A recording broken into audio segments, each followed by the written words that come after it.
So currently, Hello Birdie is closed. The day we got the news, which I believe was March 17th, I remember the date.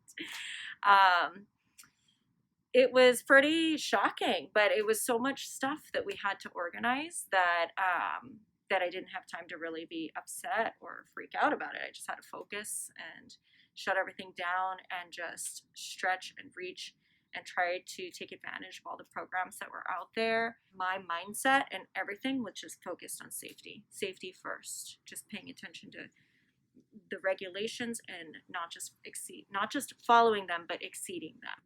The hardest decision is always making that choice to have to close the doors. Obviously, that wasn't a choice, but to know that I had to immediately let everyone go so that way I could just hold tight and know that I can reopen. Every decision made had specifically to do with what was the right thing to do to protect the community, to protect our clientele, but most importantly, to protect my employees. We knew we had to adapt because we're a service-based business, so we had to create an e-commerce platform and sell the products that we had in the shop, and then also create a few more. The interesting thing that has happened is realizing that the importance of me connecting with our client base, and actually getting onto Instagram stories and talking into the camera, which I'm not usually comfortable doing. But I realized we have to be able to explain what comes in these products. One of the things that we did is we created these DIY at-home nail kits. I just went through the process of actually putting some on and kind of breaking down what comes in them. It actually was super fun putting everything together, and it has a cool just handcrafted feel, because really it is, but I wanted it to be somewhat elevated. So we have all of the products inside and the extra nail tips and then everything that you would need for the services, all included.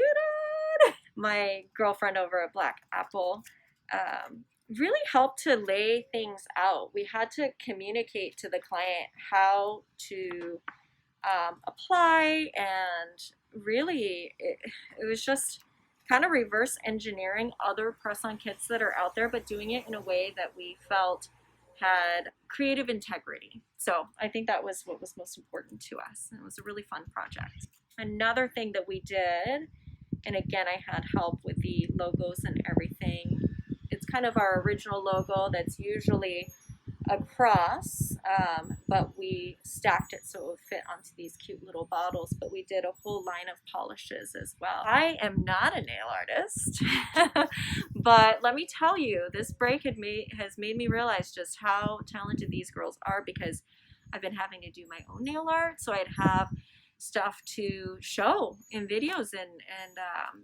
market. It's all marketing. It's a one-woman show. And today I did my nails. These fun little polka dots, and these are our polishes that we use. When we created an online platform, we were looking for certain products that we could include that not only that we already had, but that would be relevant to people now.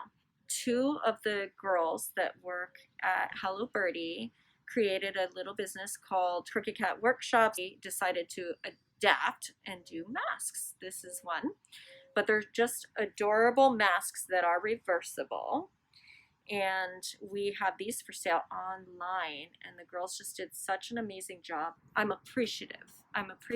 I received the fund in the first round of funding. However, because I got it in the first round, a lot of the extensions and the changes that were made to better suit the businesses had not been made until my 7th week in, and at that point we had 8 weeks to use it. Yes, it was amazing. I brought back some staff. We were able to kind of really focus on our polish line. We were able to focus on the press-on kits. We got all that work done. We prepared the salon. So absolutely 110%. It was amazing. I would have just been on my own getting the salon ready. However, getting it later would have been more helpful, because I could have then used that after reopening to kind of float us as we were adjusting to reduce services and all the other things that we had to do to kind of shift with the new normal. the PPE that we purchased was very much based on protecting our employees and, of course, the clientele, but the employees are the ones who are seeing the public.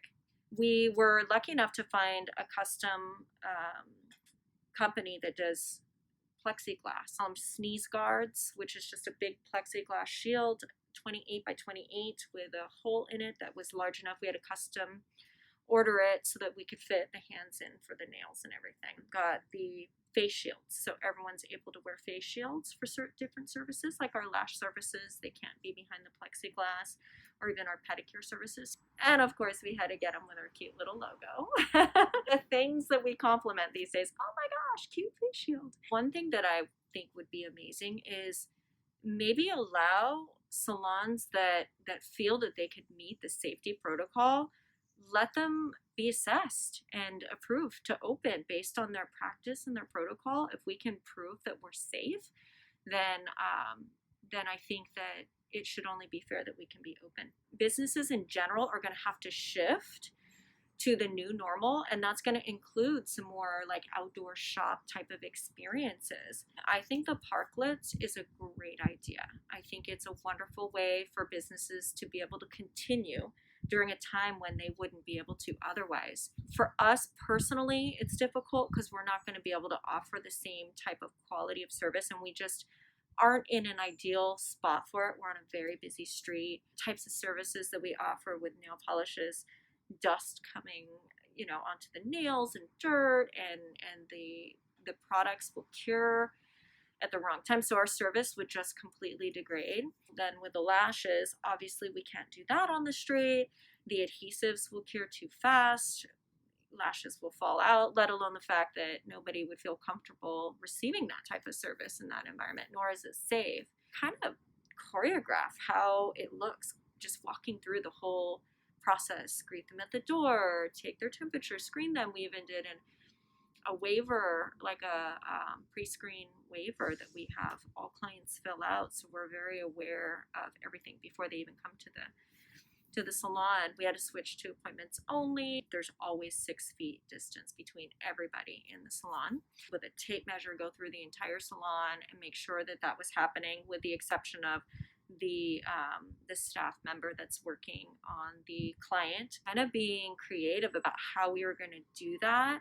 We have a platform for our pedicures, so we had to extend that further so we could fit another station. Now, if I were starting a new business ground up, because of the indoor businesses being shut down for personal care services, I would definitely do something that has a very large outdoor type of space, but one that's